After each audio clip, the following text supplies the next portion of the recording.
Hello viewers, কেমন আছেন সবাই? বৈশাখের একটি ভিডিও নিয়ে আপনাদের সামনে হাজির হয়ে গেলাম।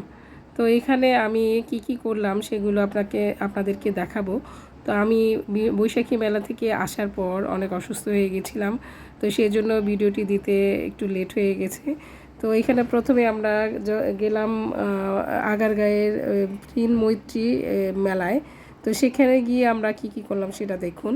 তো এখানে আমরা প্রথমে যখন যাই প্রচণ্ড ভিড় ছিল, প্রচণ্ড ভিড়। এত ভিড়ে আমি সম্পূর্ণ মেলাটা ভালোভাবে তুলতে পারিনি, ভিডিও করতে পারিনি। এখানে আমি মেলাতে গিয়ে টিকিট কাটলাম। টিকিট কাটার পর বিভিন্ন জায়গায় যাচ্ছি, তো প্রত্যেকটা স্টলে ঘুরে দেখলাম। তবে প্রচণ্ড মানুষের ভিড়ের জন্য ভালোভাবে দেখা যায়নি। এই যে এখানে একটা স্টলে আমি এই যে কুলা, ডালা, ছুরি অনেক কিছু ছিল, সেগুলো আমি আপনাদেরকে দেখাচ্ছি। দেখুন তো, এত মানুষের ভিড়।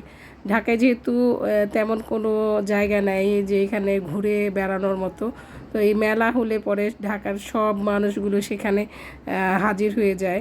যেহেতু ওই দিন সরকারি ছুটি ছিল, বৈশাখের প্রথম দিন, যেহেতু বৈশাখী মেলা, এই জন্য সবাই ওই মেলায় ভিড় জমিয়েছে, মিরপুরবাসীরা বিশেষ করে। তো বিভিন্ন জায়গার মেলার কারণে প্রত্যেকটা জায়গায় অনেক ভিড় ছিল।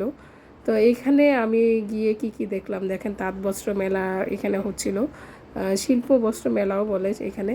তো এখানে আমরা এই যে বিভিন্ন রকমের বাঁশের তৈরি জিনিস, কাপড় হাতে সেলাই করার অনেক কিছু ছিল। তো এখানে যে কানের দুল, হাতে চুড়ি, এগুলো হাতে তৈরি করা এইগুলো ছিল। তো অনেক কিছু ছিল যেগুলো আমি ভালো করে তুলতে পারিনি মানুষের ঠেলাঠেলি ভিড়ের কারণে। তো বাইরে বের হওয়ার পরেই যে এখানে একটি তাল পাতার পাখা ছিল, বাইরে নানা রকমের খাবার ছিল। তো এই ছিল আমার মেলায় ঘোরাঘুরি। তো ভালো থাকবেন, সুস্থ থাকবেন, আল্লাহ হাফিজ।